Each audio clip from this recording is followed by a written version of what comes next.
Hebrews, Hebrews, Hebrews. This is our Prophets of Awakening. This is our Friday night Q&A class, 13th of August, 2021. Later on in the class, I'll be dealing with Nebuchadnezzar and the book of Jeremiah. This Jeremiah 39:40. I'm asking everybody to like, share, subscribe, and hit the notification button.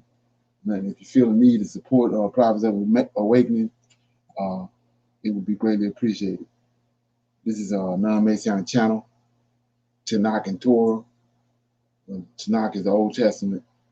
The Torah is the first 5 books that was given to Moses on Mount Sinai.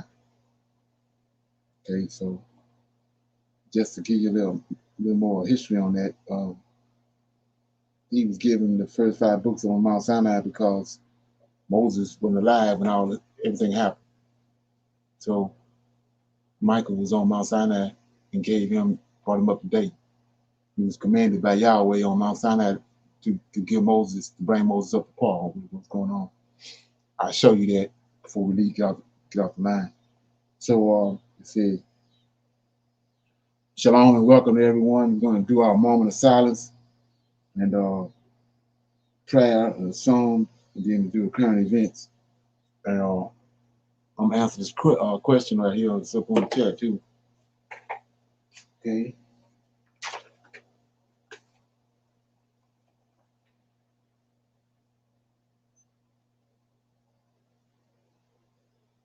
O Lord, we come before thee at this hour on your Sabbath day, bow down with great respect for our Redeemer. Lord, you confess through your prophets, Isaiah, that you would return us and that you would pour out your spirit upon us. And this you have done, O Lord, in great fashion.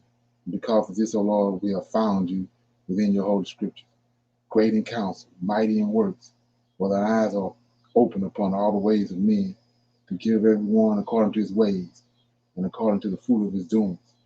O Lord, behold, thou hast made the heavens and the earth by thy great power and stretched out arm, and there is nothing too hard for thee. Knowing all these things, O Lord, we eagerly await thy coming, the day in which thou wilt break the yoke of our oppressors. Peace be unto you, O Lord. Okay. Read the Psalms right quick.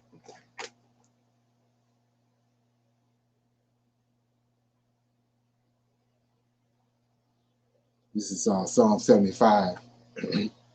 It's a warning to the wicked by Asaph. Unto thee, O God, we do give thanks. Unto thee do we give thanks, for that thy name is near, that thy wondrous works declare. When I shall receive the congregation, I will judge uprightly. The earth and all the inhabitants thereof are dissolved. I bear up the pillows of the Shelah.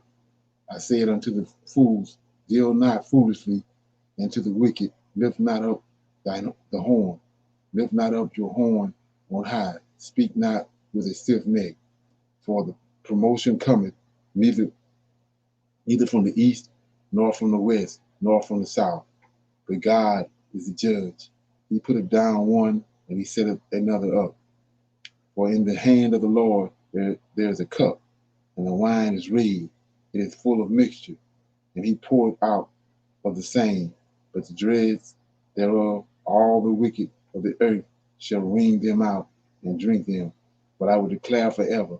I will sing praises to the God of Jacob. All the horns of the wicked also will I cut off, but the horns of the righteous shall be exalted. So that was Psalm 75. It was a warning to the wicked. Okay. Anybody got any current events they want to bring up?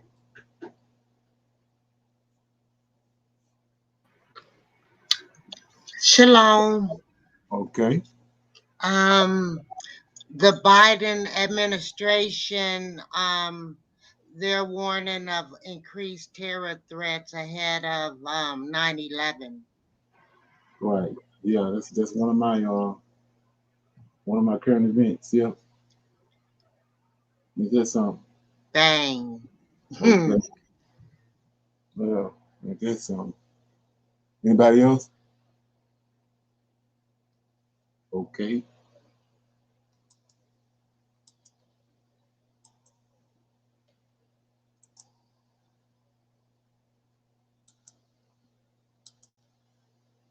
Okay. Can y'all see that?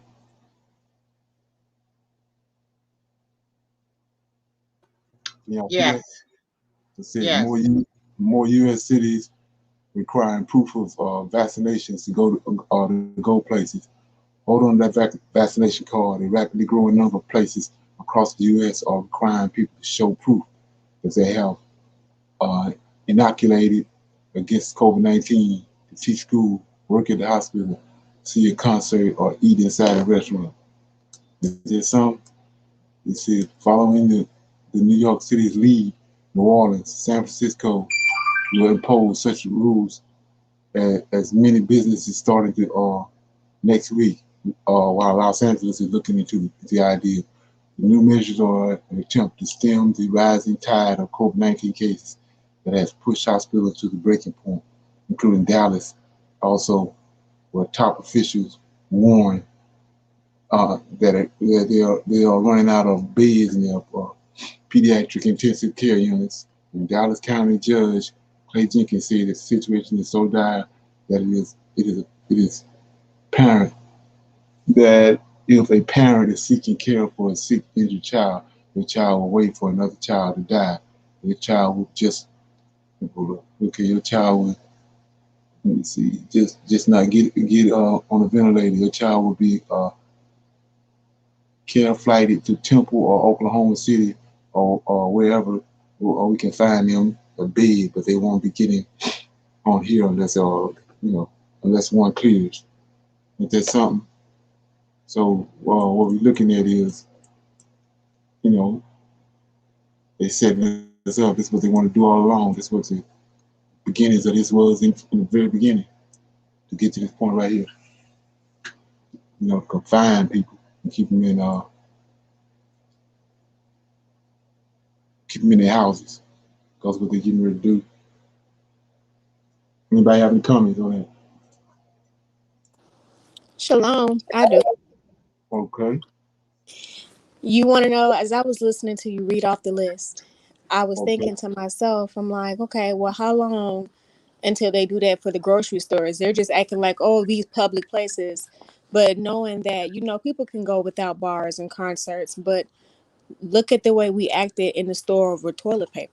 So imagine when a grocery store is they making you require, because I heard or read somewhere a while back that that was a plan for them to eventually take over all the stores and the grocery stores and have FEMA running them down, shutting down certain ones and only leaving some open. Like I heard it was supposed to be like that. Yeah, well, you can see it. You can see it going that direction, and then it's going to come to the point where if you caught out there, you're going to get arrested. Mm. Yeah, you can see it. You can see that's where they hit it. They did a trial run the first time. Now they got it. They got it down packed. Right. And I think that they're just starting out with certain things, but it's going to escalate. They're just trying to really force people to get the jab. So um, if they're not going to get more people off of this part of it, then they're going to go to the next phase. So they're just working in levels right now. Right, right. Like I said, they doing just like y'all. That's how y'all works, little by little. That's what he told Joshua. He said, "You're gonna drive these. I'm gonna drive these giants out of here." It was a land of Canaan and Africa. I mean, land of Canaan and Egypt was awash with giants. There's giants all over the place. That's what they don't want us to know. But he told them, "I'm gonna drive them out, little by little. I'm gonna drive them out." That's how he worked, and that's how they operate. Like I said, Abraham was raised. I mean, Esau was raised by Jacob. I mean, by Abraham, just like Jacob was.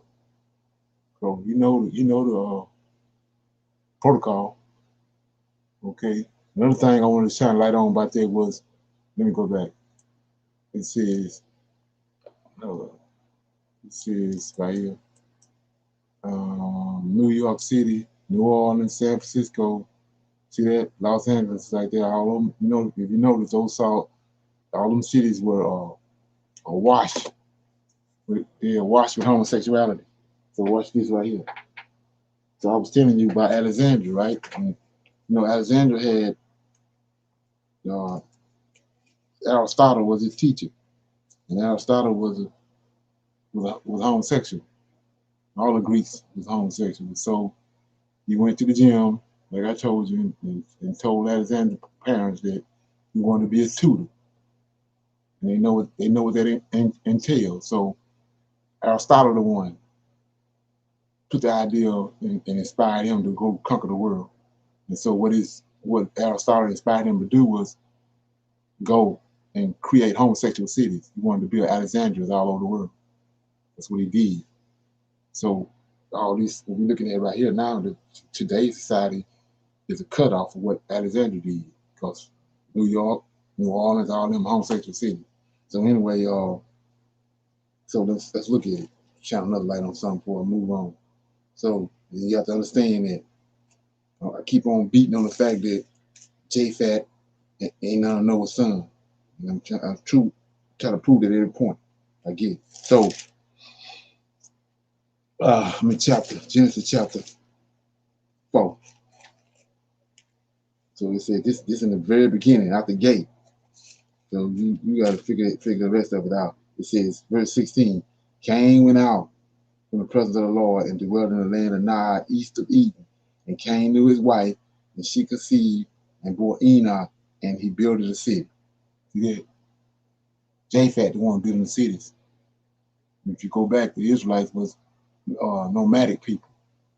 They was out in the open, out in the fields, out in the open. They wasn't. So these are city builders right here, city dwellers right here. So 17, Cain knew his wife, she conceived, bore Enoch, and builded a city. You know, in case you haven't been informed on it, you know, the book of Og, showing you.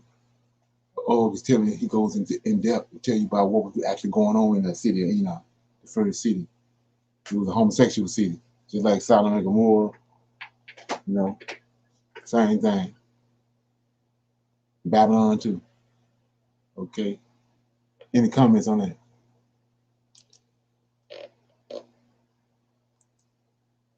Okay, we're gonna go to the next one.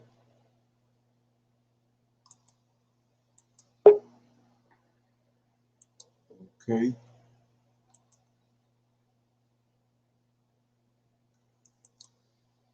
If you don't know that it's home, you don't know right now that it's hammer time, we're gonna deal with this right here.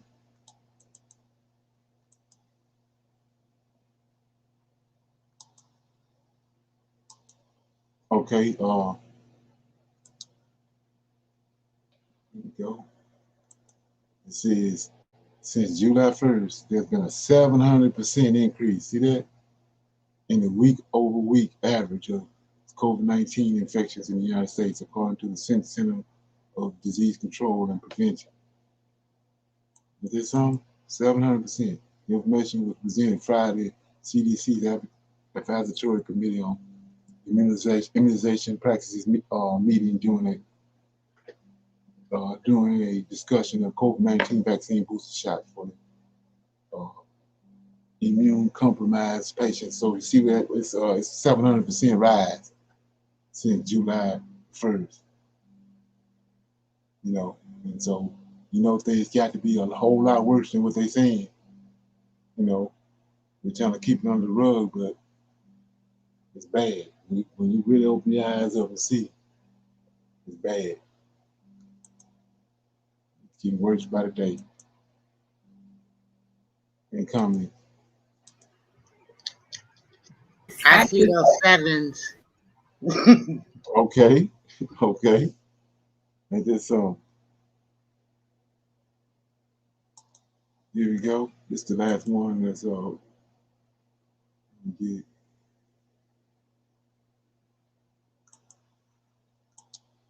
Okay.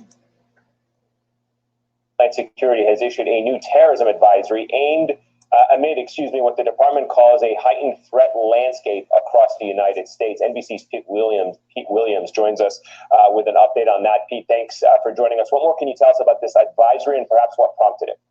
So it's important to know that this is not based on any threats. This is based on analysis of the threat picture, not on any imminent warning that something could happen here. The last of these terrorism advisories was issued in May and it expired today. So this is really, in essence, a renewal and update of it. Homeland Security says there are several concerning factors. There's continuing grievances over COVID restrictions, which has stirred up a lot of opposition.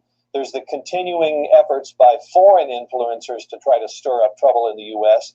There's the coming 20th anniversary of the 9/11 attacks, with Al-Qaeda in the Arabian Peninsula now once again sort of firing up its propaganda machine.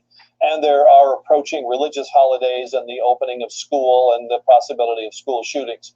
So for all those reasons, DHS says this is the terror threat picture that we face. But again, it's not a warning that there's attacks that they know of. It's more of, here's the threat picture. That's why we're continuing this advisory.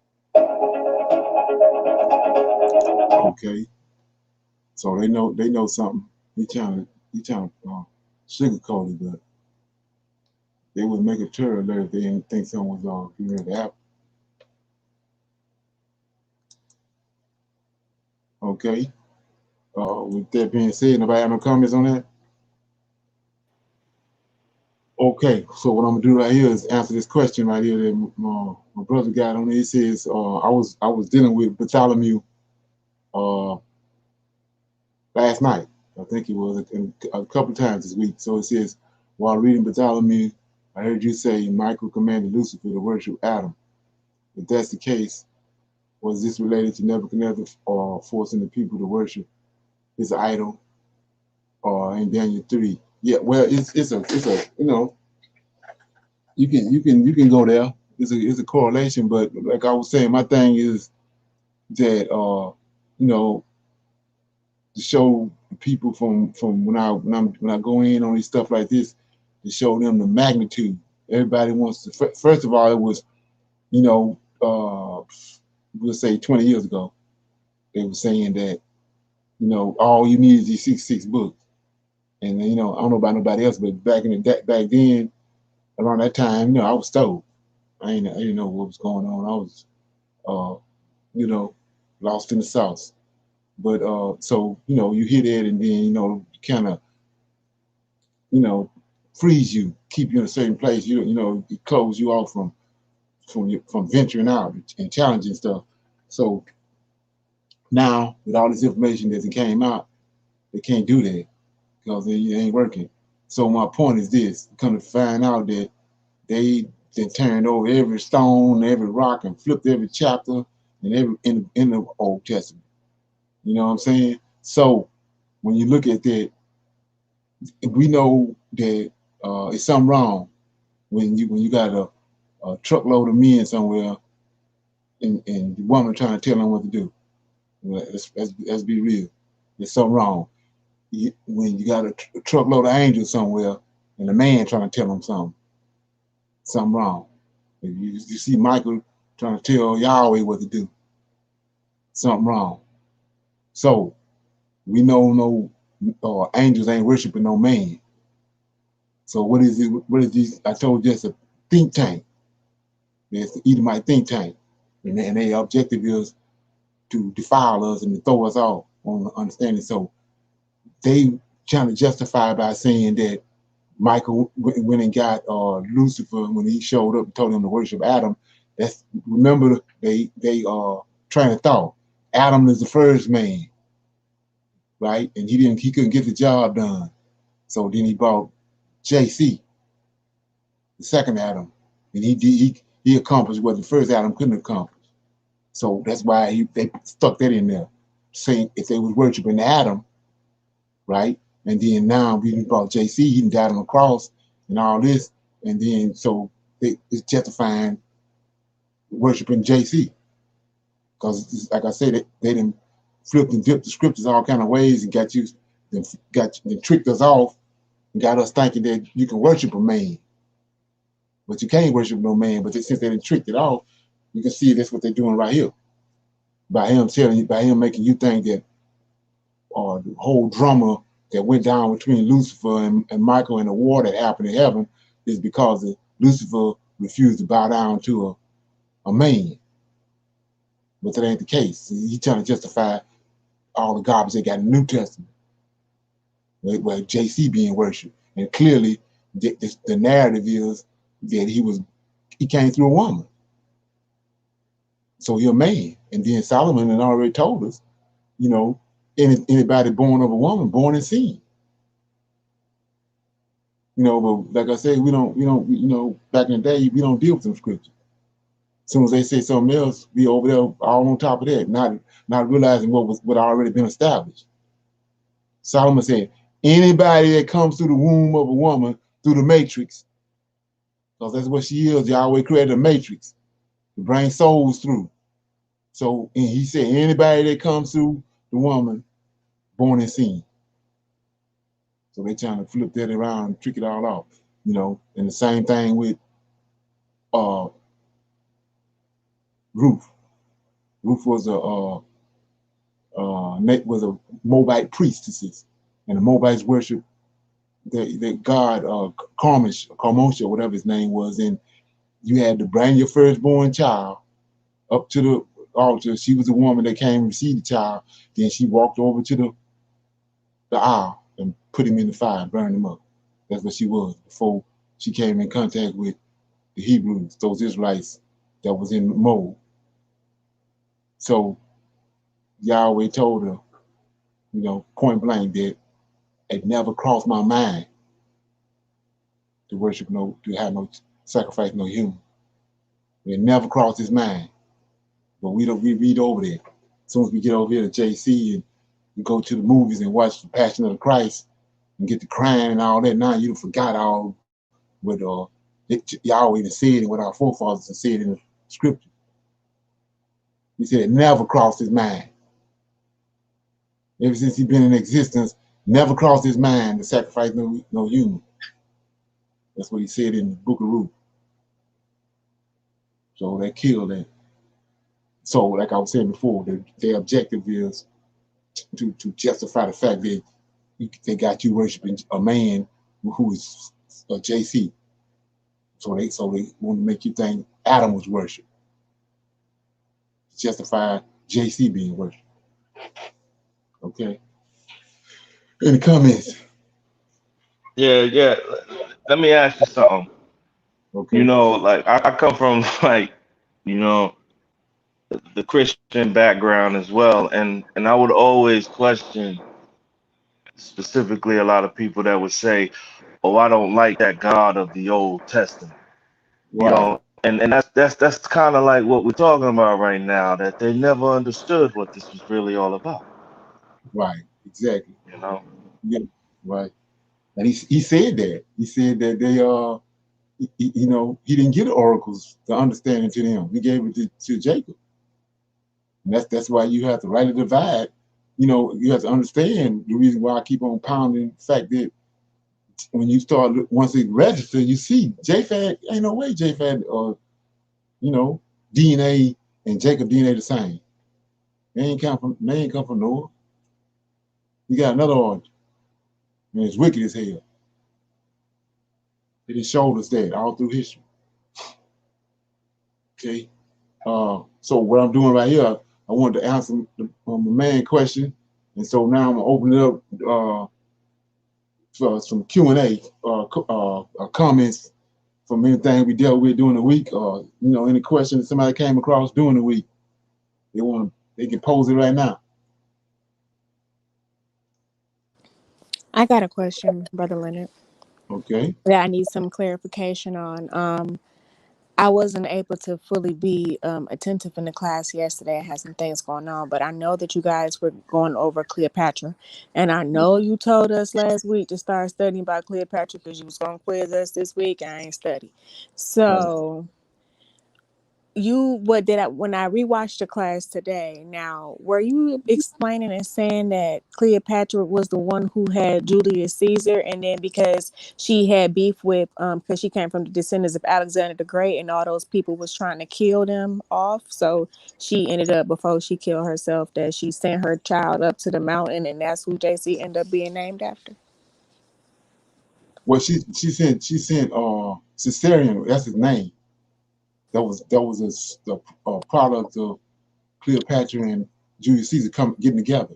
They had a big whirlwind romance, and make everything short. She was Egyptian, and the Greeks thought, like I was saying, they know who they was. They kept saying they ascended from the gods, which they did. So Mm. she they didn't like the fact that Julius Caesar had went to Egypt and got this. He already was married to a Greek woman, but he got over there and Cleopatra did a number on him, and so he was all head over heels over Cleopatra. So the Greeks didn't like her. They had a problem with her, and they had a problem with her, especially because his wife didn't even have no kids for some reason, but they had a problem with the fact that Julius Caesar had mixed his blood with an Egyptian woman. And so they had a problem with her and with Caesarion, and now Caesarion is heir. He's the heir. He's the next person in line to run the Roman Empire, and they got a problem with I wouldn't say necessarily with the Egyptians, but they had a problem with Cleopatra because of the way Caesar done his Greek wife. So that's what that was all about. So when the time came when they killed those Edomites killed Julius Caesar in the Senate, she knew that her time was running out because she was hiding behind Julius Caesar and his power. And then she had that son for him. And so when they killed him in court, she knew she had to do something. So Octavian got those 3 legions and started heading toward Egypt. He had to, like I said, he had to kill Mark Antony because Mark Antony was the next in command. He was Julius Caesar's #1 man, and so all the power rested on him once Julius Caesar got killed. And so he went to 3 legions to go knock off Cleopatra, Mark Antony, and especially Caesarion, because he wasn't nothing but adopted son. So he was like Julius Caesar's boy toy. That's what he was. But anyway, he went to Egypt, and he back before he got there. Cleopatra sent her son away to a hidden location, which was up in the monastery of Alexandria, Egypt. Up in the monastery, it was Alexandria, Egypt, but it was also Alexandria up in the Himalaya mountains, and there was a monastery up there. That's where she sent Caesarion to. That's the 18 missing years in the story of JC. Yeah. To answer your question. Yes, Brother Lenny, that was a very thorough breakdown. Okay. So anybody else got anything?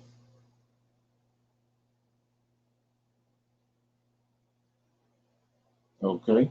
Anybody else have nothing? Okay, so what I'm gonna do right here is I was dealing with I keep on another thing I keep dealing with is the 10 tribes.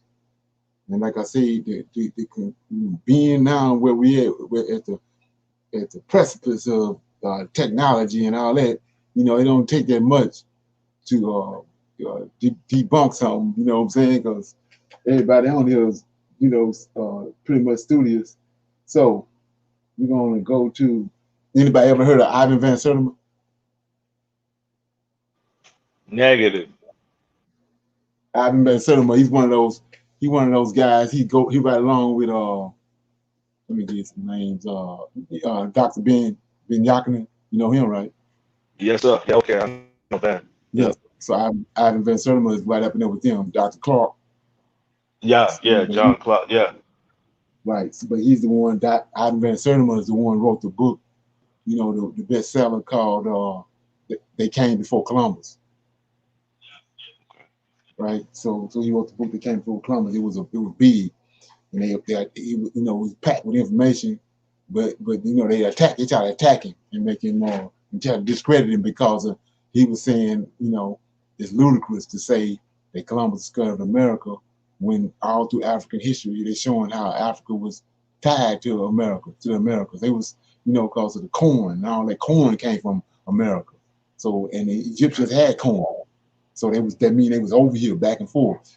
And another thing he was saying how that when the Egyptians came and they settled the Mississippi River the same way they settled the Nile River.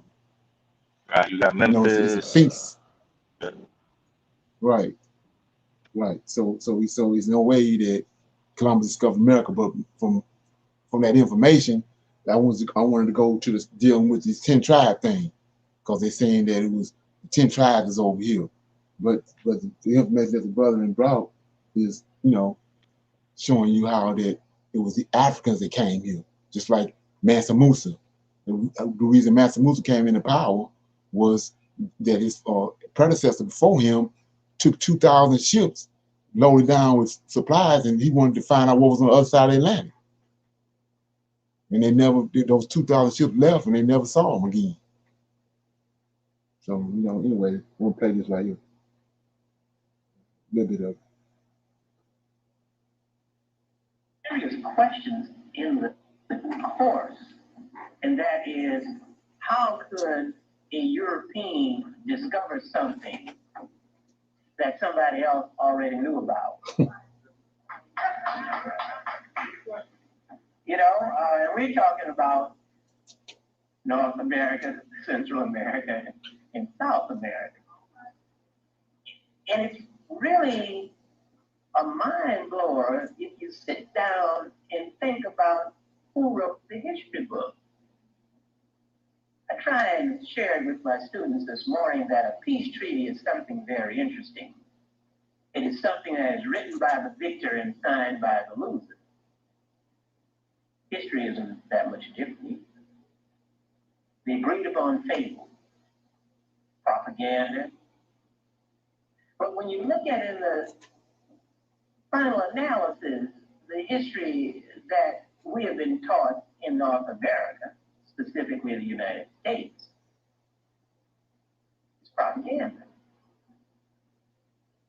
And propaganda is not a bad word, particularly when you understand its purpose. Its purpose is to maintain and perpetuate European values. But you see, what we must do, and what Dr. Van Sertima is going to do,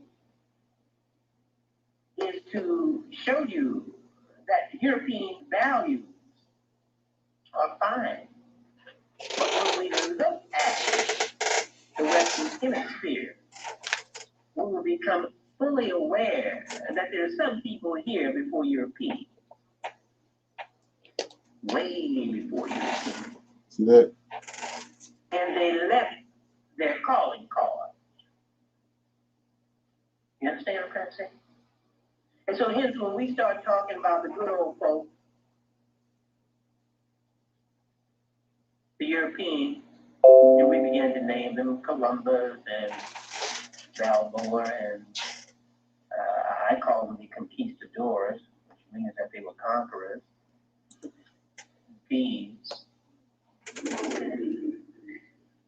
We're going to find out very, very clearly that they just happened to get here, trying to get somewhere else.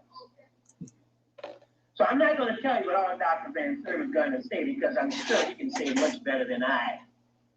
But I would like to give you some information about Dr. Van Sertima.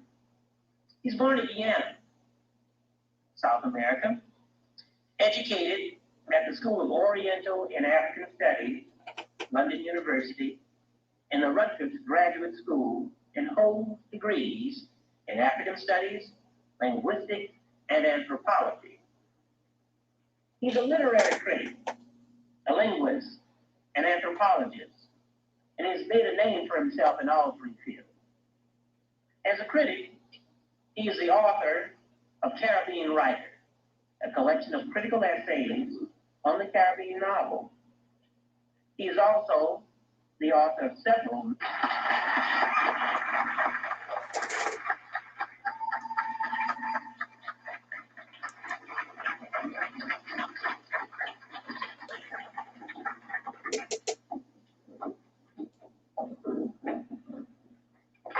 When I had completed and published my major work, They Came Before Columbus, The African Presence in Ancient America, when it came out, it was wrongly attacked by the New York Times. The New York. See what he said? He said they came before America in thousands of years. That's the people that was here. And they're African origin. So you know what I'm saying? Hey, you gotta do something with that. You know, the 10 tribes came here. New York Times spent 3 pages of its book review claiming that this work was a fraud and that I was a myth maker. They have chosen the Walt Disney Professor of Archaeology in Cambridge University in order to make this attack. I learned earlier from sources in the New York Times that when the review was sent into the New York Times was amazed by the fact that it had not a single argument against me. They had to return it to the critic and say, apart from the vituperation, could you make a point or two that shows that it is a myth? And he made the point that I had mixed up step pyramids with true pyramids, which in fact is not true because they've x-rayed the pyramids and they have found steps inside of the true pyramids. In other words, the step remains at the core of the structure. But that is not what amazed me so much. What amazed me is that the New York Times has gone over all the American reviewers, people who have done serious work in American history, people who have done serious work in Africa, to pick a man who had never done work in either field. A man who for the last 10 years before he wrote this review was writing novels in the genre of Ellery Creed, who had never visited these archaeological sites and was merely a Britisher attacking a colonial. Okay, so what I'm doing is I'm just giving you a jump out point. You might want to go, get the ebook or buy you a book and read that because it's going to clarify a lot of stuff as far as dealing with that 10 tribes saying that the 10 tribes came over in America. So when you understand this, understand what happened, and deal with the historical side of it, which is what they don't want you to do, you find out that there's another one of Esau tricks. Now that we at the point where we waking up, that's a click or a trick, a hook he got. People getting caught up in comments.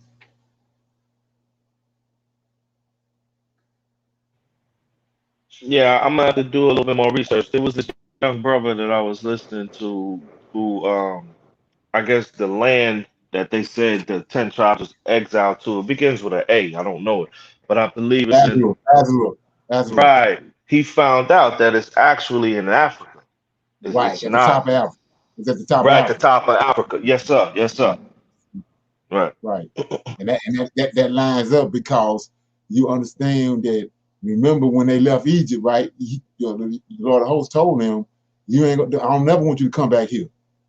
So Right.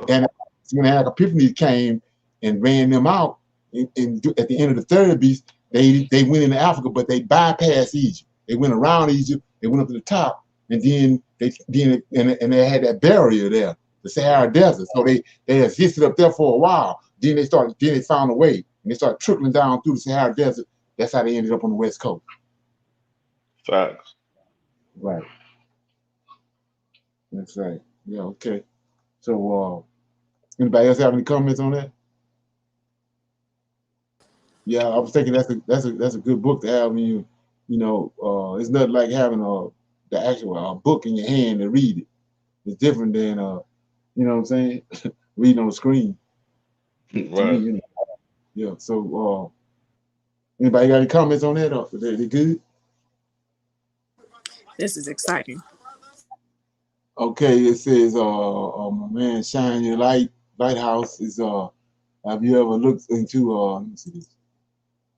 Have you ever looked into Cobran Phoenician scrolls. And I came across it. I ain't never really dealt with it, but can deal with it. I can check it out. I'm up on anything. Okay. Okay.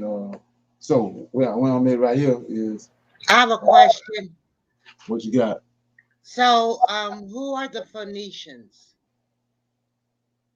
Phoenicians, me, but I think the Phoenicians is Edomites. Edomites? Yeah, right. Okay. Because what reason I say that, when you have to understand what they did. I told you two things that people don't know about. You know, when I lost my train of thought.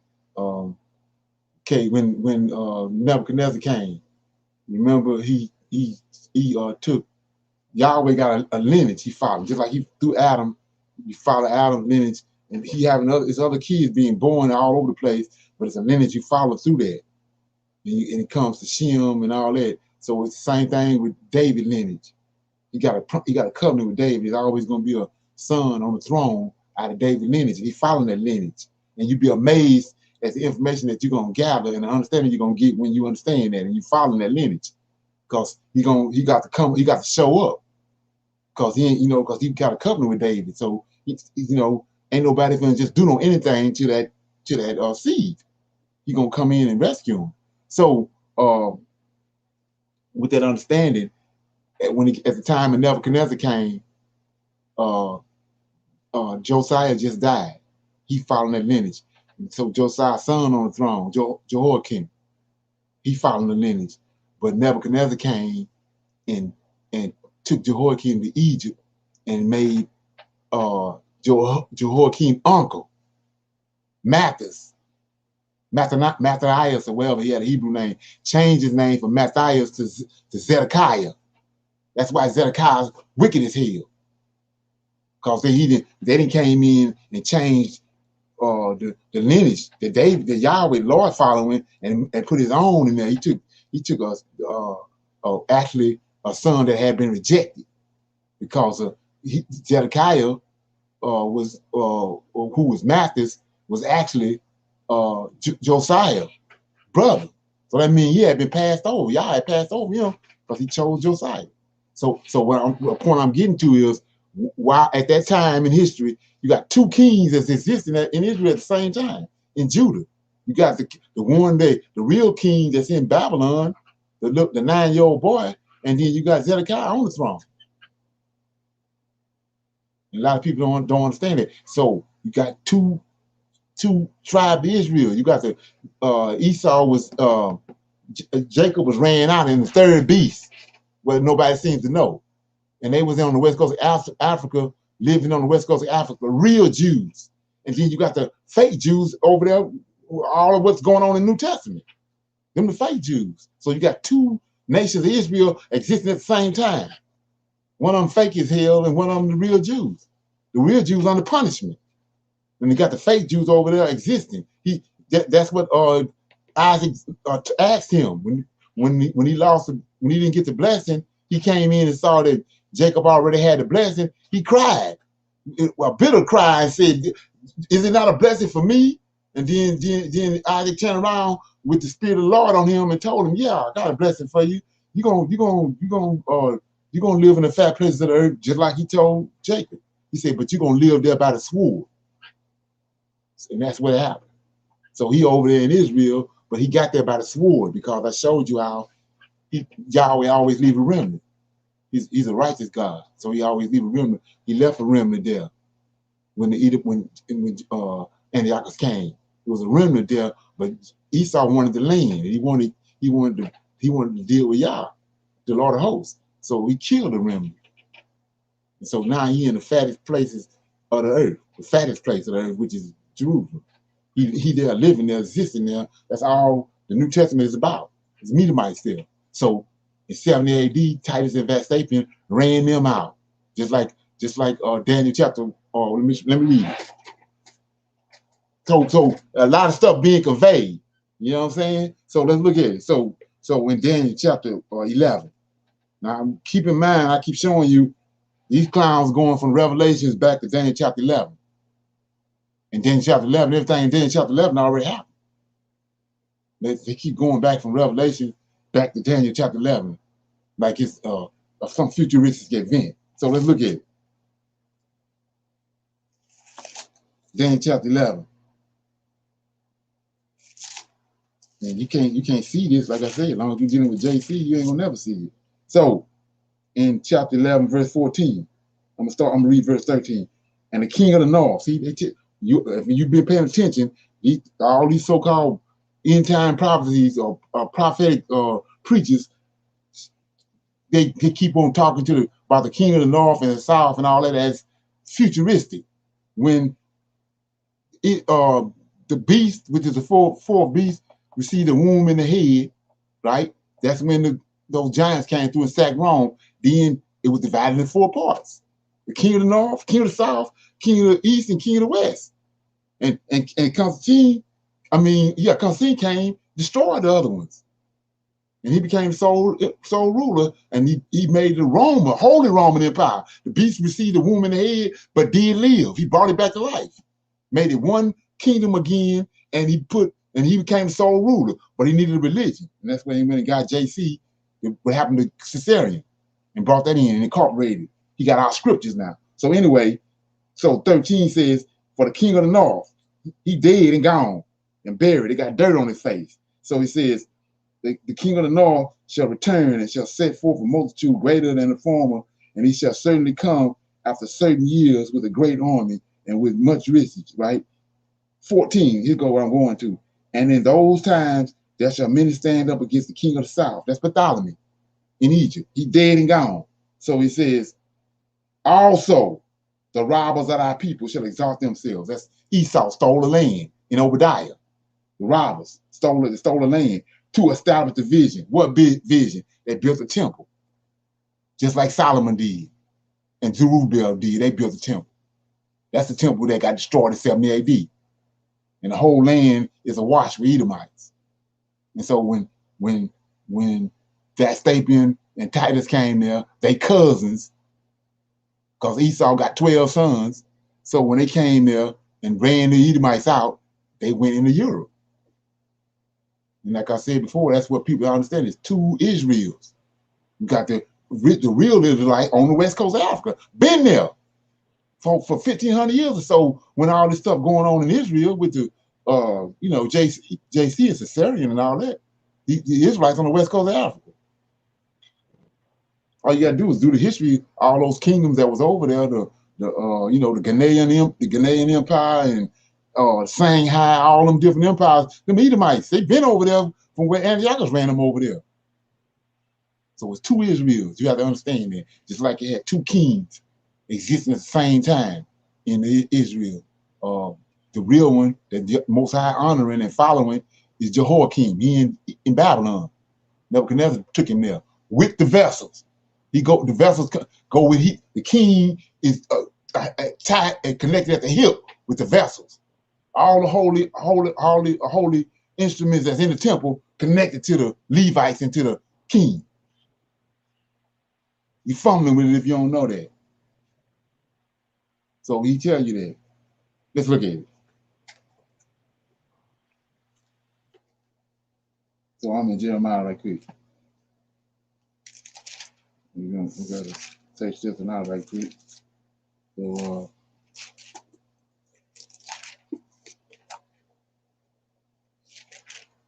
So like I said before, Balthazar, you notice that he lost the kingdom. Why? He took them vessels and he had a party with them. Took them out. Nebuchadnezzar had enough sense not to mess with them. He had already did enough, but he had them sold off. He didn't mess with them. But Belshazzar, what his name is, he came out and went in there and told him to get them, cleaned them up, and he had a party with them. Not understanding the meaning of it. So let me get this. Okay. Maybe in 39. Let me see. Yeah, here you go. It says, in the 9th year of Zedekiah, remember who Zedekiah is? What chapter? 39, Jeremiah. In the 9th year of Zedekiah, king of Judah. And they say he's was appointed by Nebuchadnezzar. Y'all ain't got nothing to do with him. It says Zedekiah, king of Judah, in the 10th month, and Nebuchadnezzar, king of Babylon, and all his army against Jerusalem, and they besieged it. And in the 11th year of Zedekiah, in the 4th month, the 9th day of the month, the city was broken up, and all the princes of the king. Let me get down there.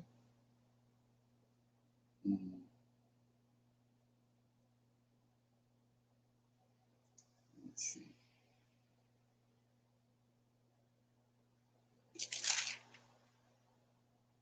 Yeah, I know where to go. Let me go to Second Kings. Second Kings.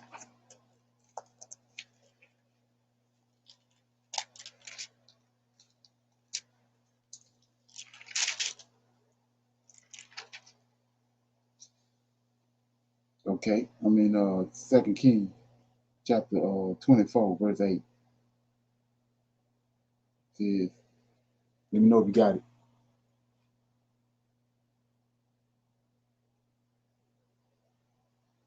You got it?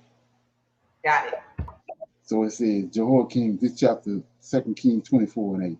Jehoiakim was 18 years old when he began to reign, and he reigned in Jerusalem 3 months. His mother's name was Nehushta, the daughter of Elazar of Jerusalem, and he did that which was evil in the sight of the Lord, according to all his fathers had done. And at that time, the servants of Nebuchadnezzar, king of Babylon, came up against Jerusalem, and the city was besieged. Nebuchadnezzar, king of Babylon, came against the city, and his servant did besiege it. And Jehoiakim, look at this, Jehoiakim the king went out to the king of Babylon, he and his mother, and his servants, and his princes, and his officers. And the king of Babylon took him in the 8th year in his reign. Look at this. So he took him. So see, the Most High took him, had him taken, but he had all that he needed to keep that lineage of David, that righteous lineage of David going. He got his wives, his sons, and his mom, and all of them with him. That's the Lord host behind that. But look what he said in 13. And he carried out thence all the treasures of the house of the Lord. They connected at the hill.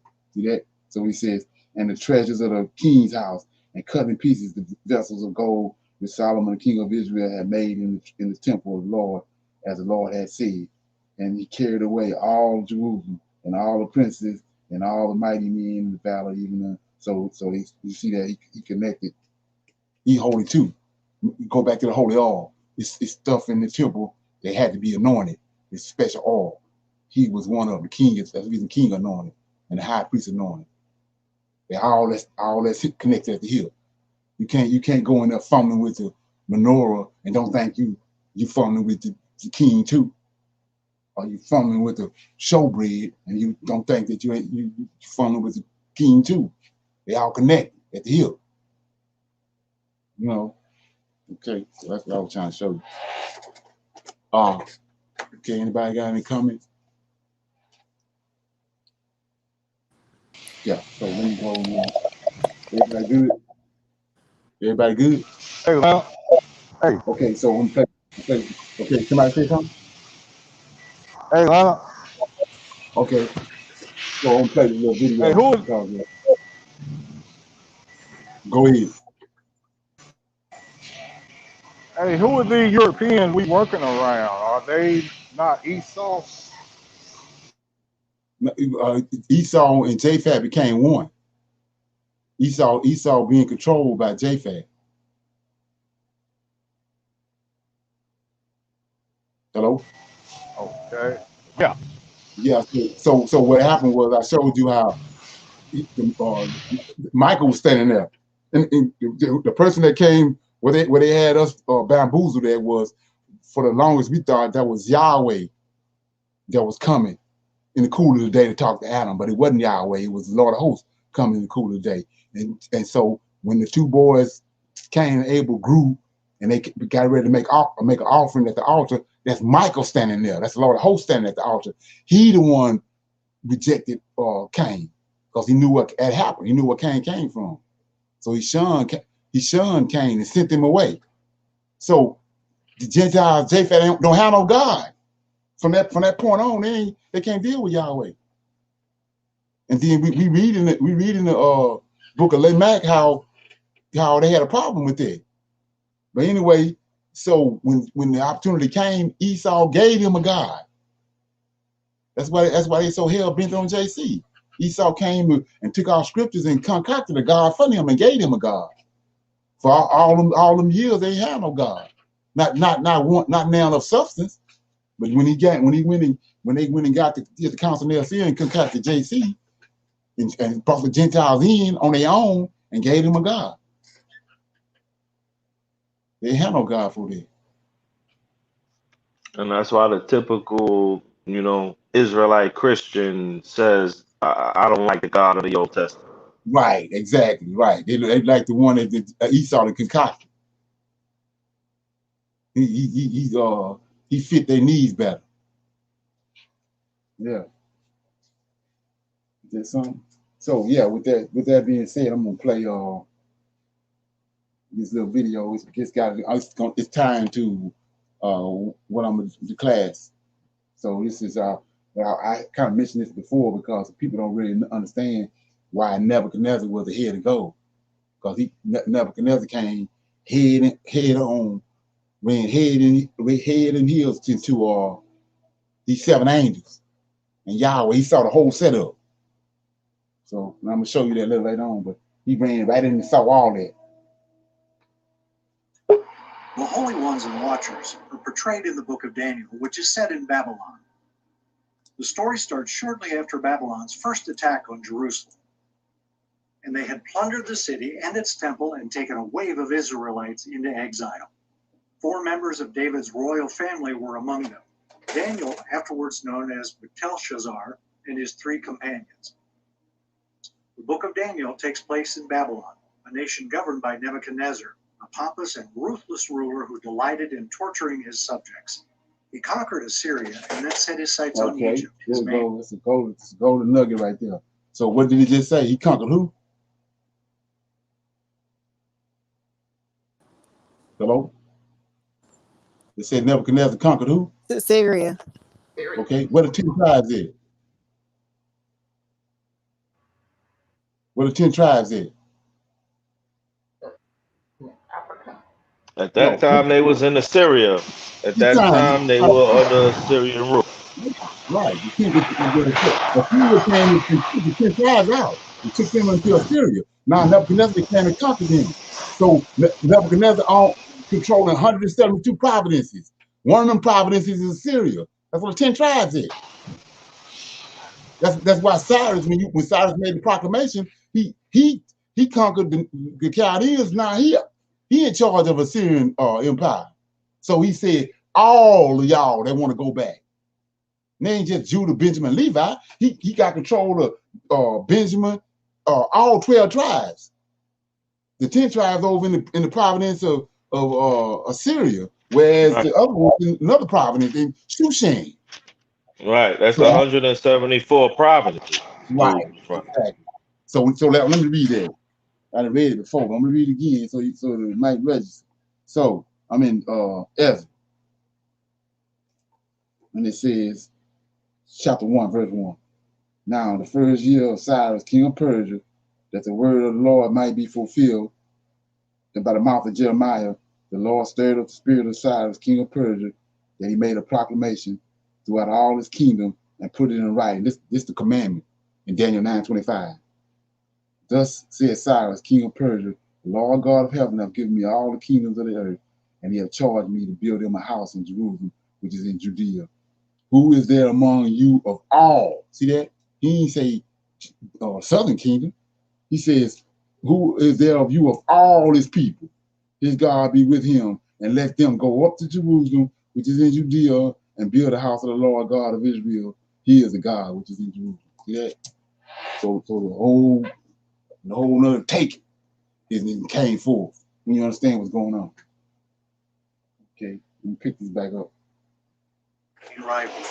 Judah was in the way. Thus, it had to go if his aim of leading a vast empire was to be realized. Nebuchadnezzar's life-changing experience began with another troubling dream. The king informed his magicians, mediums, Chaldeans, and diviners, but they were unable to decipher it. The king sent for Daniel after everyone else had failed.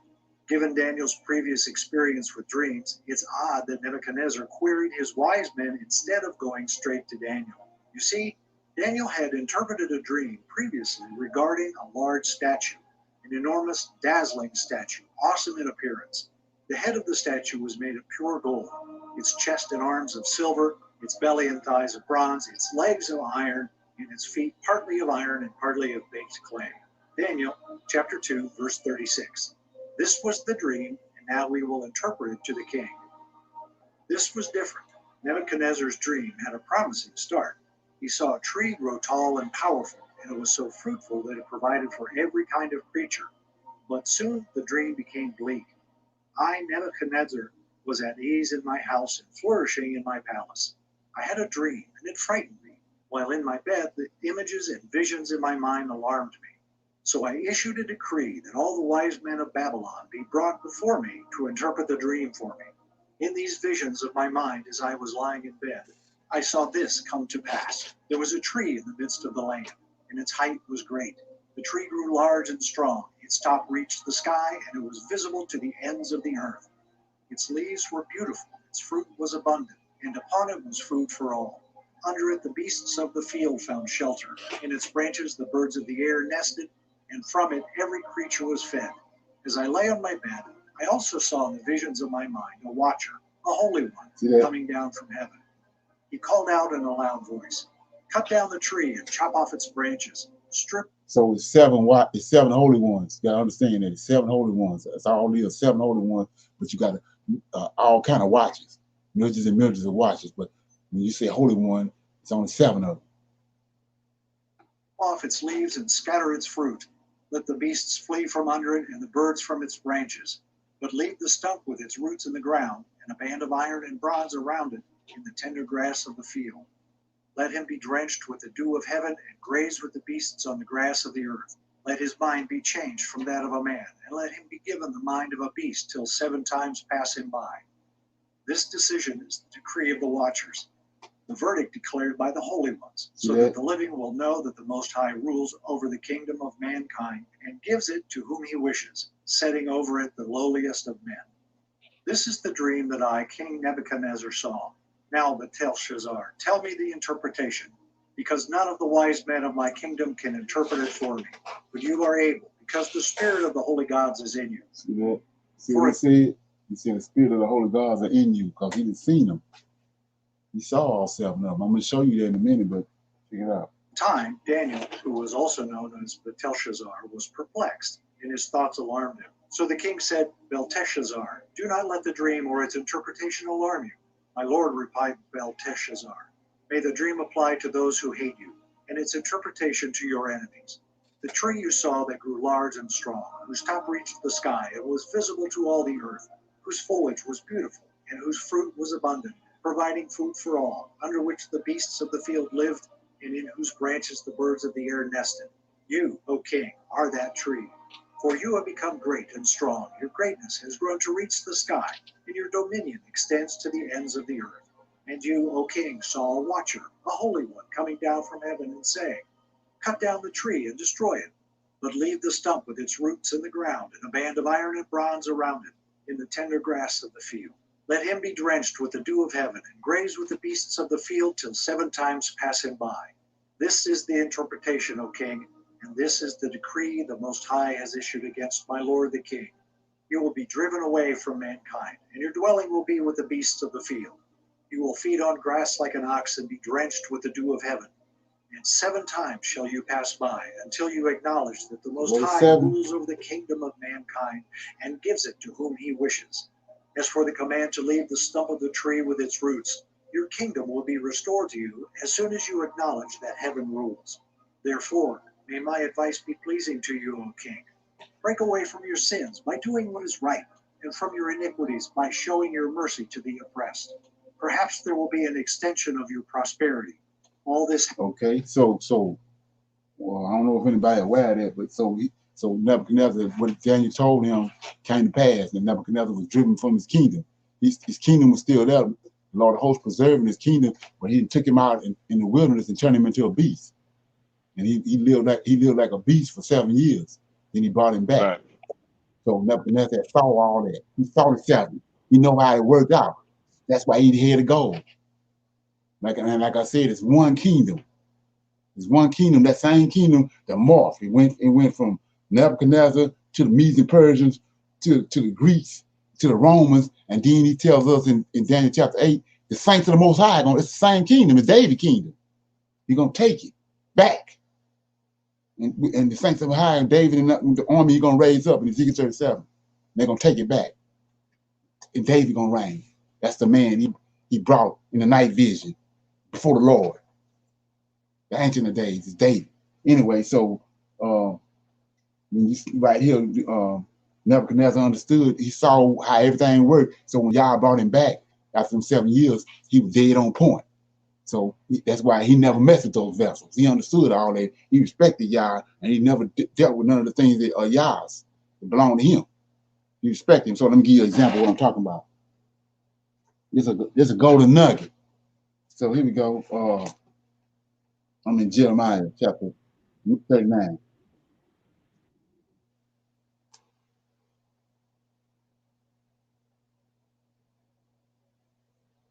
Okay.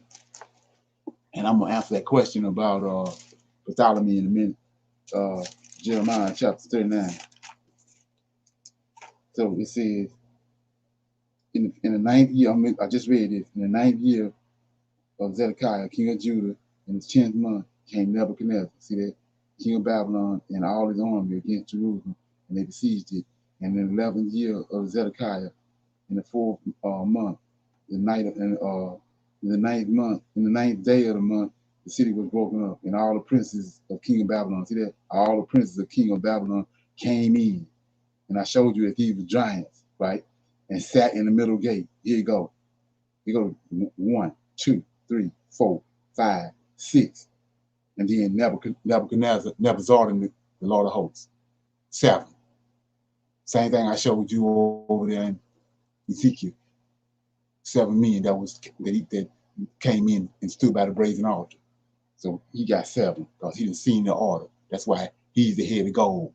And it come on down when you go and find out Cyrus. Watch the movie Esther. Like I say, these people do $1 billion research before they make these movies. It's a blockbuster movie. So King and I was a blockbuster movie, right? And Esther went in there to cut off to inform ARs about Haman. 7 counselors. 7 counselors. He's in there. The 7 counselors that sat before the king, Persian king. Where he get it from? He got it from Nebuchadnezzar. Where Nebuchadnezzar get it from? He saw him. And then you come on down, Greeks doing the same thing. Same kingdom. You know, and so that's a whole nother take. Like I said, you fumbling with it if you don't understand that. So anyway, so let's look at right here. Let me get it right quick. It don't take long. It says, I was the king of South Solomon, and it says at the time of the end. So let's look at it. Go to Daniel chapter 8.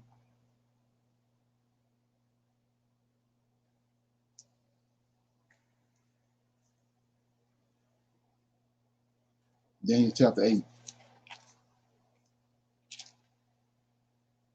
So I'm gonna pick it up. It's tore out of here, man. So I ain't gonna keep this other Bible. I'm gonna start at verse let me get it. Come on, man. Daniel chapter 8.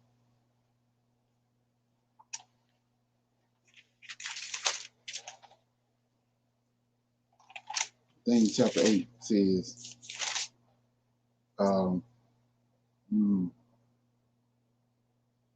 chapter 8, verse 15 says, it came to pass when I, Daniel, had seen the vision, sought for the meaning, then behold, there stood before me as the appearance of a man, and I heard a man's voice voice between the banks of the Eli called and said to Gabriel, make this man understand.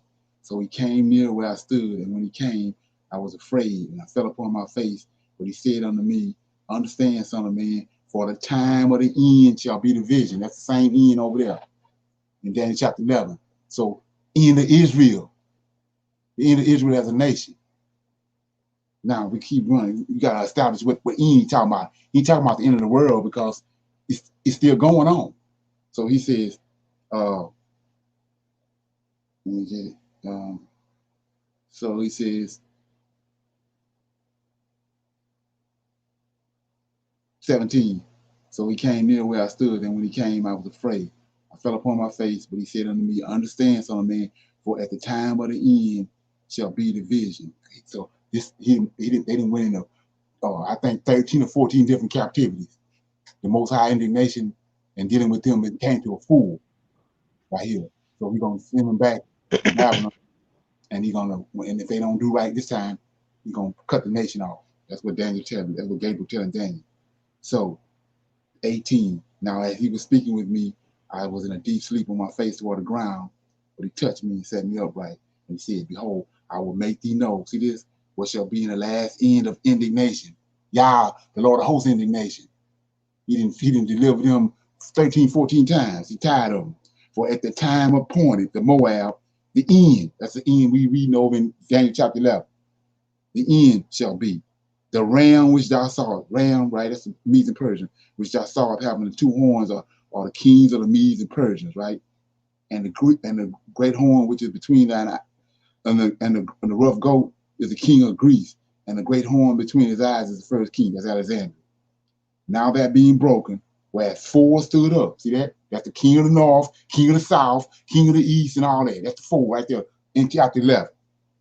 So then it says, 23, and in the latter times of their kingdom, the Greek kingdom, that put it dead on chapter 11. So at the latter end of their kingdom, when the great transgressors have come to a full, a king of fierce countenance and understanding dark sins shall stand up. His power shall be mighty, but not by his own power. He shall destroy wonderfully, and he shall practice, prosper, and destroy the mighty and the holy people. That's Israelites. Daniel chapter 11 and 14, and this verse right here connects at the hill. But like I say, these clowns going from here all the way over to Daniel, all the way over to Revelations. You got JC trying to put JC in the hook. When he ain't got Yeah, nothing to do. and Leonard, I think that's their problem. They're not understanding that the Lord of hosts deals with the covenant. He deals with the covenant with the Right, people that he dealt with. right, So when they're looking at this, they are definitely of the JC understanding because they're looking at everybody that's on here, but not realizing that this is dealing with the people of the covenant. right, You know what exactly. I'm saying? Got nothing to do with them. Right. Right. They keep on trying to incorporate it. They even got us, like I said, they got us thinking like Gentiles. We ain't think like Hebrews. Yeah. Okay. So yeah, so that what I was reading, what I was watching was the holy ones and the watchers, the angels that Nebuchadnezzar saw. So that's if you want to Google it. I think it's like 12 minutes long. But I just wanted to go in there to shine a light on something that Nebuchadnezzar had seen these seven angels, and he patterned his whole kingdom behind it, assimilated it, and then the next three kingdoms after that picked up from him. So it's just the same kingdom. They just expounded on it, until you got to the Roman Empire.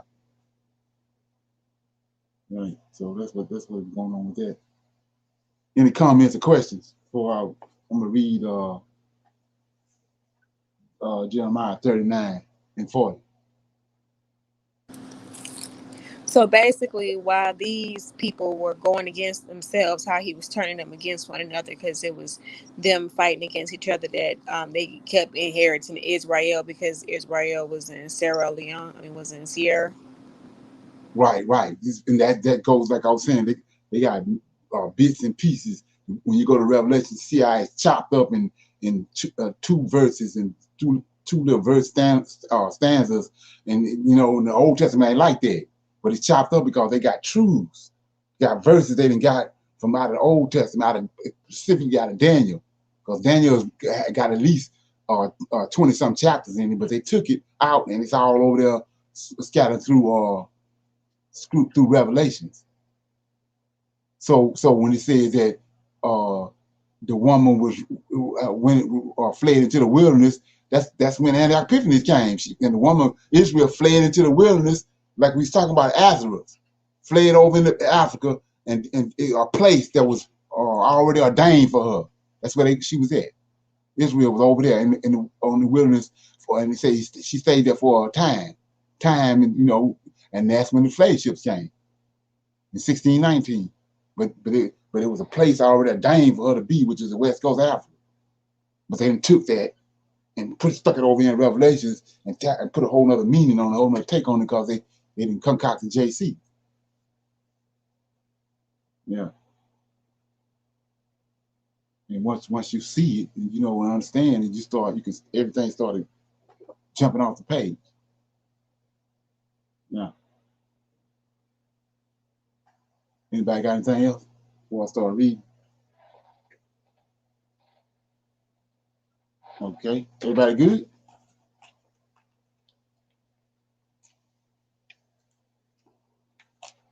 Okay, I'm in Jeremiah.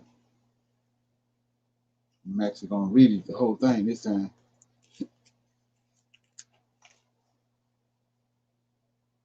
"39 says, in the 9th year of Zedekiah, the king of Judah, in the 10th month, came Nebuchadnezzar, king of Babylon, and all his army against Jerusalem, and they besieged it. And in the 11th year of Zedekiah, in the 4th month, the 9th day of the month, the city was broken up, and all the princes of the kingdom of Babylon came in." I showed you that 7 of them, right? And then it says, and it came to pass that when Zedekiah, the king of Judah, saw them, and all the men of war, they fled and went forth out of the city by night, by the way of the king's garden, by the gate between the two walls, and he went out the way of the plain. So let's get the proper picture of that. So he fled. Why he fled? They giants. The 7 princes and Nebuchadnezzar, they came in, posted up in the front, and came through the gate.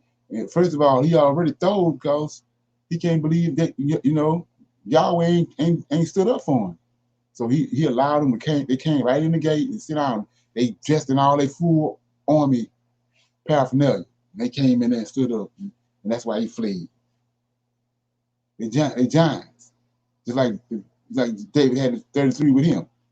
And they came and posted up in the gate. He was out of there. He wicked as hell. And Jeremiah had already told him his day was coming. So when he saw them, everything Jeremiah told him came back to him. So 5, but the Chaldean army pursued after him and overtook Zedekiah in the plains of Jericho. And when they had taken him, they brought him up to Nebuchadnezzar, king of Babylon, at Riblah in the land of Hamath. I'm butchering these words. Where he gave judgment upon him. You see, and that's what you have to understand when you bringing this Lord of Hosts thing to light, because you have to understand Lord of Hosts ain't none of the Yahweh.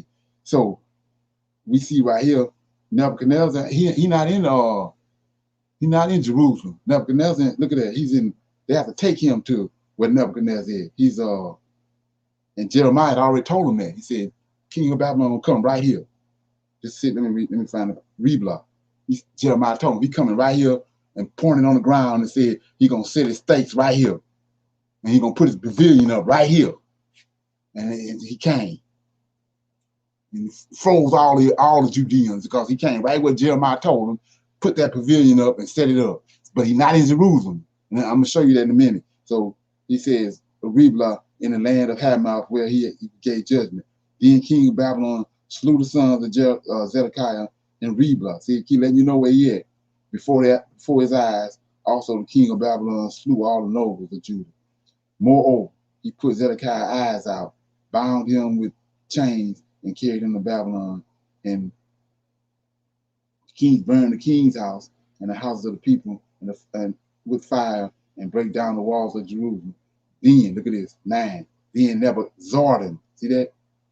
He's never. Michael is he who is like Yahweh.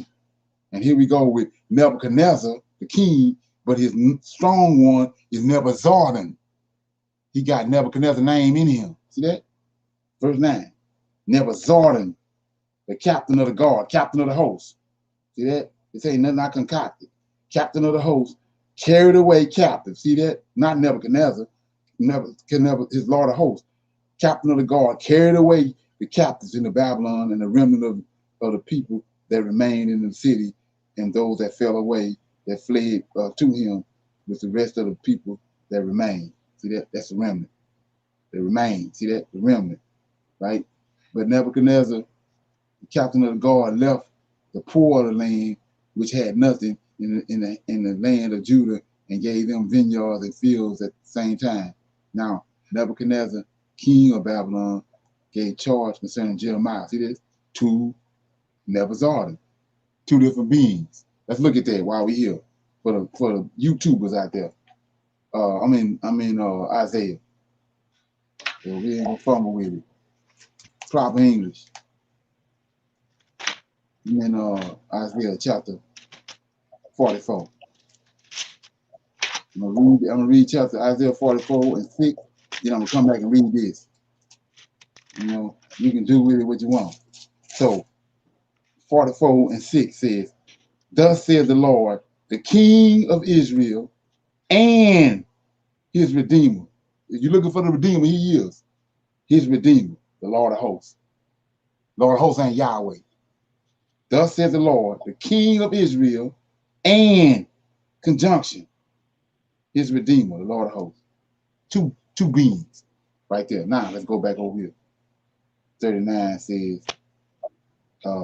now, verse 11. Now Nebuchadnezzar, king of Babylon, gave charge concerning Jeremiah to Nebuzaradan.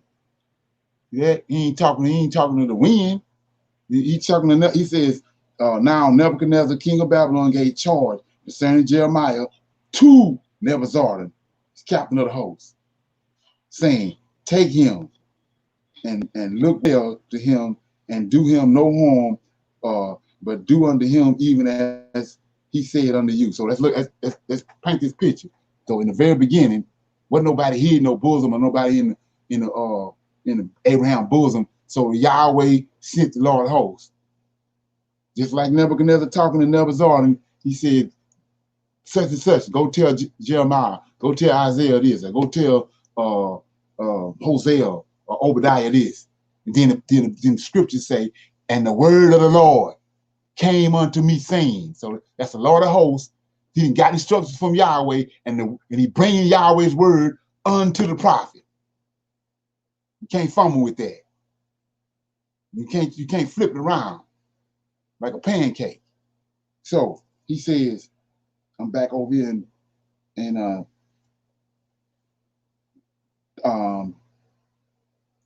Jeremiah 39, verse 13. So Nebuchadnezzar, the captain of the guard, sent. See that? He took commandments from Nebuchadnezzar. He sent. And Nebuzaradan, see that? You go to us back to Ezekiel chapter 9. 6 men, it's 7 men. One of them marking everybody, the other 6 destroying them. Nebuchadnezzar, Nebuzaradan, captain of the guard, sent. And there go the other 6. Right there. See that? So he got his kingdom set up just like Yahweh's. That's why he the head of gold. Said even they sent and took Jeremiah out of the court of the prison and committed him into Gilead, son of Achim, son of Stephan, that he should carry him home, so he dwelt among the people.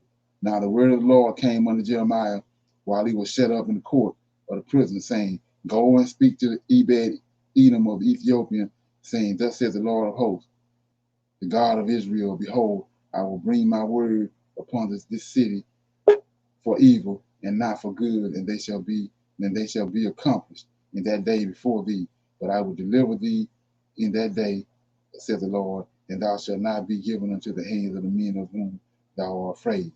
For I will surely deliver thee, and thou shalt not fall by the sword, but thy life shall be for a prey unto thee. because thou hast put trust in me, says the Lord. So see that? So let's go back. So we're going to shine a light on this. 17. But I will deliver thee in that day, says the Lord, and thou shalt not be given into the hands of the men whom thou art afraid. Who are you afraid of? These giants. I just showed you that 7 came and stood up in the gate, put fear in everybody. That's what he's afraid of. Okay? That was chapter 39. I'm gonna read. Anybody got any comments? I'm gonna read one more chapter, 40. Anybody got any comments? Something they want to shine a light on? Yeah, I do. What Um, you got? I got like so these speaking on Nebuchadnezzar, right? Right, The way he's operating is of the same pattern that the Lord of hosts or the Most High is operating his captains, right? right, exactly. So this is the same understanding. While hating on what these people are doing today makes no sense. We should focus on what we're supposed to be doing because that's what we Exactly. should have been doing from the beginning. Right, Is be more exactly. focused on what we're doing because they could not put us in this type of captivity on Right, their own. right, exactly. No, there's no way possible that could happen. So Right, there's something that right that is allowing them to have us the way we are exactly. today. Right. It's decrees that went out. Right, Exactly. And so that's a disservice. You know, that's what I'm saying. And it has to come to the light. Like right now, you bringing it to the light. So when you in a jam and you sitting around flipping and dipping about it, then that's a disservice to the Lord of hosts. Because you say you studying the scriptures and you know him. What you all been that shame about? right, See what I'm saying? You at odds because you ain't right, you got all this information. You see what he's done over and over again. How you in dismay? right. That's a fact. But Right. also, let me precept something right quick that you've been stressing us about for a minute. That's What? 39 and verse 8. Let's go Okay. over that one more time. Right. And that everybody is questioning, it says it right there in verse 8. It says, Right. and the Chaldeans burned the king's houses and the houses of the people with fire. And here it goes, break down the walls of Jerusalem. So that brings us back to Nehemiah. Right. You see Exactly. what I'm saying? So there goes the walls right there. Right. So if you don't go forward 500 years from Daniel, you go back 500 years. Go back 500. Right. And that's how they tricked us off. That also ties in to when he says that the Antichrist, which is Antioch Epiphanes, he's gonna change times and laws. So he changed prophecies and he changed the law. They attacked Yes, sir. the prophecies and the law. Yes, sir. Right. Yeah, that was good. Anybody else got anything? Okay, I'm gonna read 40 then we're gonna close out. It says, the word that came to Jeremiah from the Lord.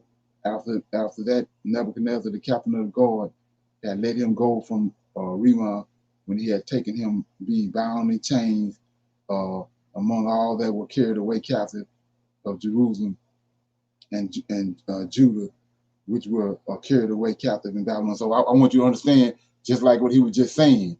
See, it's something supernatural going on with this too. So it says, verse 1, the word that came to Jeremiah from the Lord after Nebuchadnezzar, captain of the guard, had let him go from Ramah, and when they had taken him, being bound in chains. So when they say bound in chains, what they remind you of? Do that strike a note with anybody?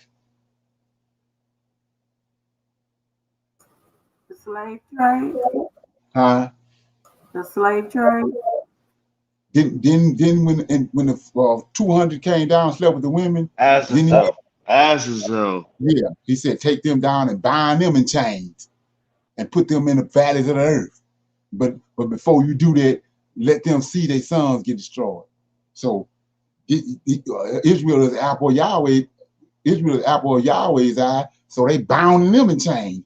That's the reason why saying transatlantic slave trade so horrendous. Its powers and principalities above what was going on that was involved in that. Okay. That So makes sense. right, Now, that's why they were so cruel.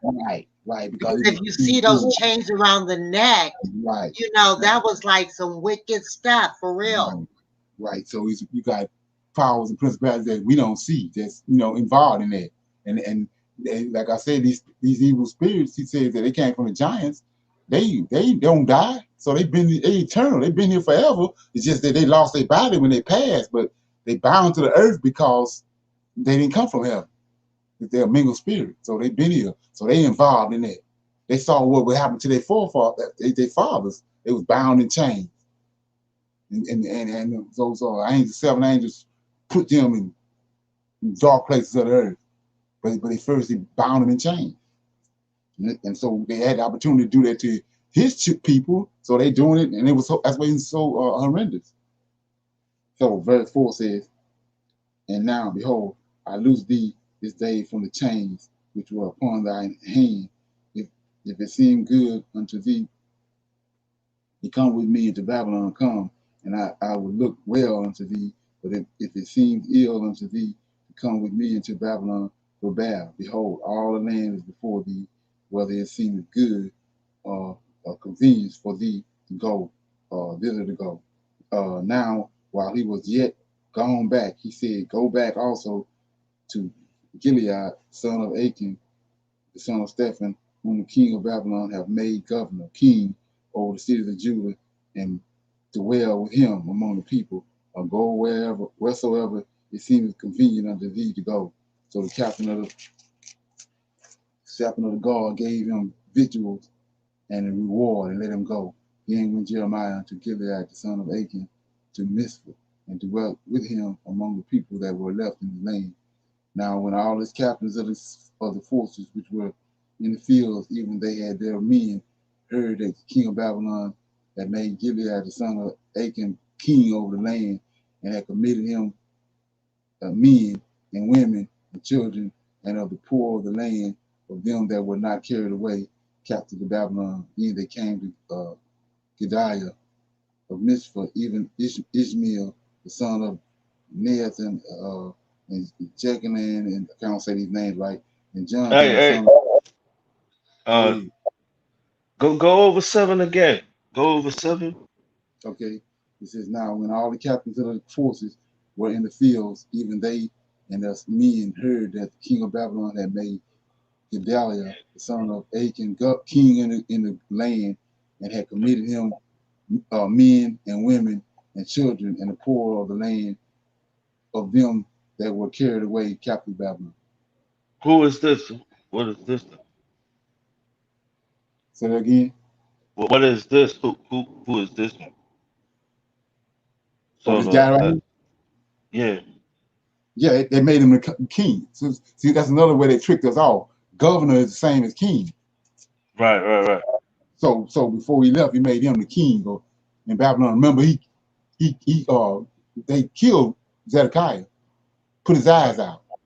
So they Right. made this guy right here. So I'm showing you how the lineage that Yahweh following ain't been cut off. Jehoiakim in Babylon, he's still alive. Right. But these people, but Nebuchadnezzar taking it upon himself to put a king in Babylon. They ain't got, you know Oh, what I'm saying? Then nobody ain't yeah. they ain't registering with nobody. And so the Romans and the Greeks did the same thing. They came to suck JC in there. That's a breach. Right. So 8 says, then they came to Gilead and Mizpah, even Ishmael, the son of Neathiah, and Jechanan, and Jonathan, the son of Kiri, and Syria, and I can't say his name. So going down to sons of and 9, and Gilead, son of Achan, the son of swore unto them and their men, saying, Fear not to serve the Chaldeans, dwell in the land, and serve the king of Babylon. It shall be well with you. As for me, behold, I will dwell in Mizpah to serve the Chaldeans, which will come unto us. But ye gather ye wine and summer fruit and oil, and put them in your vessels, and dwell in your cities that ye have taken. Likewise, when all the Jews that were in the Moab and among the Ammonites and in Edom and all that were in all the countries heard that the king of Babylon had left a remnant of Judah. See that? That seed got a remnant left. They know they good. They say, and that he had set over them Goliath, son of Achan, son of Stephen, even all the Jews returned out of all the places whether they were driven and came to the land of Judah to Gediah unto Mizpah and gather wine and summer fruit very much. Now here we go. I got a question coming out of this. Moreover, Jonathan the son of Kira, all the captains of the forces that were in the fields came to Gediah to Mizpah, and he said unto him, dost thou certainly know that Baalis, the king of the Ammonites, has sent Ishmael the son of Nethan to slay thee?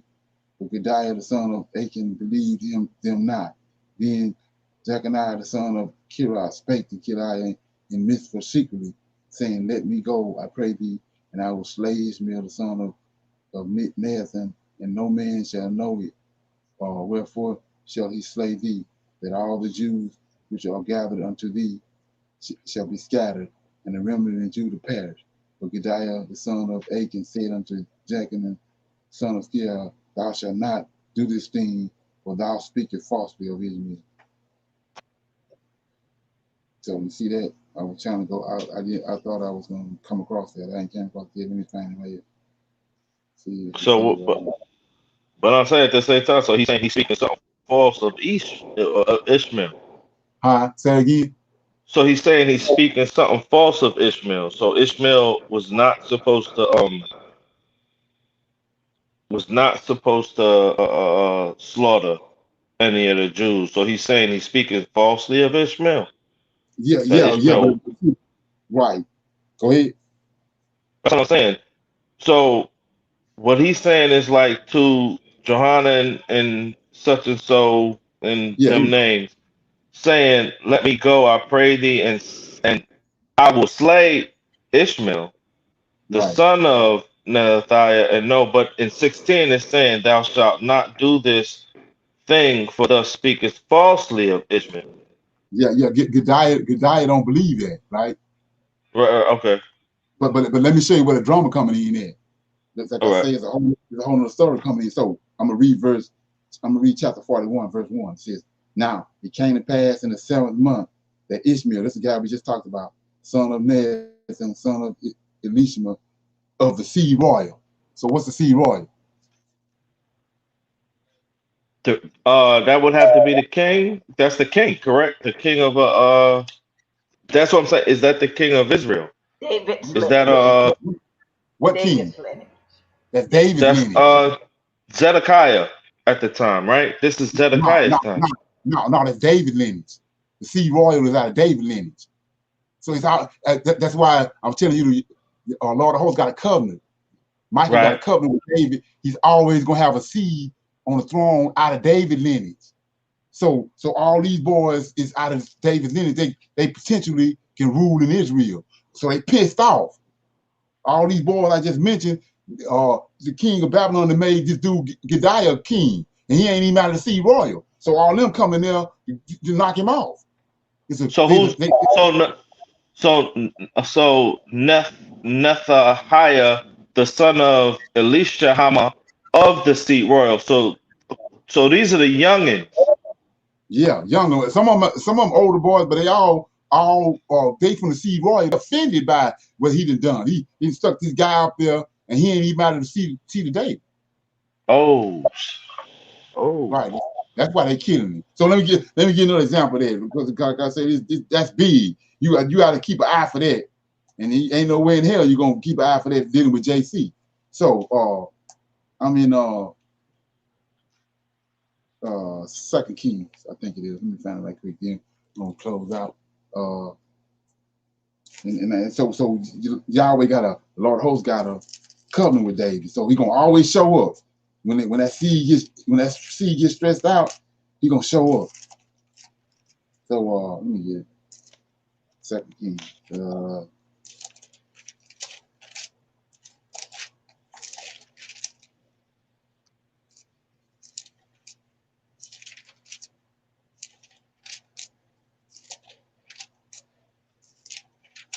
Yeah, I'm in chapter 11.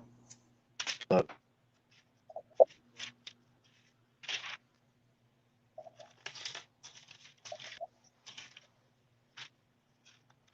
So I don't know if you know the story about Amaziah and Jehu. Jehu ended up killing Yeah. Amaziah. So his mother took over. So I'm in chapter 11, verse 1 says, and when Athaliah, the mother of Ahaziah, saw that her son was dead, see that she rose up and destroyed all the seed royal. See that Steve seed royal? Royal. So she's trying to Right. kill. So she's trying to kill all of David's lineage. So in other words, she going up against the Lord of hosts because he the one watching over David's lineage, right? Mm. So Right. watch this, verse 2. So Jehoshaphat, I can't say that name, Sheba, the daughter of the king of Jerum, sister of Ahaziah, took Josh. See that? Took one of the Mm-hmm. seed. It's the Lord of hosts behind this. Took Joash, the son of Ahaziah, and stole him from among the king's sons, which were slain, and they hid him, even him and his nurse, in the bedchamber from Adler, so that he was not slain. See that? So Yahweh, Right. seed. He say that seed. See that? And you're always gonna Right. see. You're always gonna see that. Right. Ain't that something? That's just like Zerubbabel. See? That's why they don't know nobody can't find him who Zerubbabel is. But he always got that seed that he came from Jehoiakim. Jehoiakim was taken. Go ahead. No, I'm just saying, even the so-called Edomite Jews keep him hidden. Right, exactly, right, exactly. So yeah, with that being said, anybody got anything? We got about 10 minutes. Anybody got anything they want to comment on or question or whatever? Let me see this right here. See this. Ezra 7, 1, 12, 13. This was the second commandment during ARs to rebuild Jerusalem and with Nehemiah, the one Daniel is referring to. This is why Daniel 9 was written during Darius, who came after Cyrus. It's two Dariuses.